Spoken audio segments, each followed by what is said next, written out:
ప్రకృతి వ్యవసాయ రైతుల వివరాలను ఖరీఫ్ యాక్షన్ ప్లాన్ చేసేందుకు క్యాడర్ సిద్ధంగా ఉండాలి. పల్నాడు జిల్లా ప్రాజెక్టు మేనేజర్ కె అమలకుమారి 4వ తేదీన నరసరావుపేటలోని ప్రకృతి వ్యవసాయ జిల్లా ఆఫీసులో జిల్లా ప్రాజెక్టు మేనేజర్ కె అమలకుమారి సిబ్బందితో సమీక్ష చేయడం జరిగింది.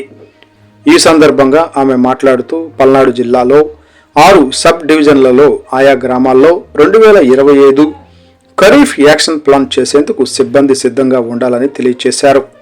ఇప్పటి వరకు గత సంవత్సరంలో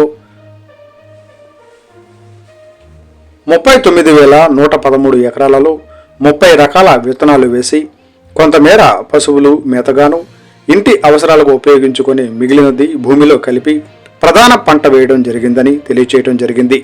ఈ సంవత్సరం ప్రకృతి వ్యవసాయం చేసే ప్రతి రైతును పీజీఎస్ గ్రూపులుగా ఏర్పాటు చేయడం జరుగుతుందని, దీని ద్వారా రైతులు తాము పండించిన పంటలు మార్కెట్ ధర కన్నా 15% ఎక్కువ ధర లభిస్తుందని తెలియచేయడం జరిగింది.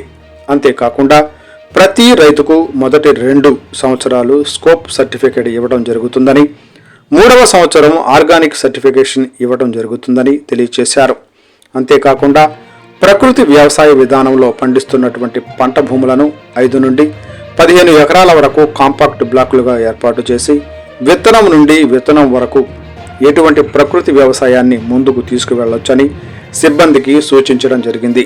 ఈ కార్యక్రమానికి జిల్లా ఎన్ఎఫ్లు ప్రకృతి వ్యవసాయ సిబ్బంది హాజరు కావడం జరిగింది.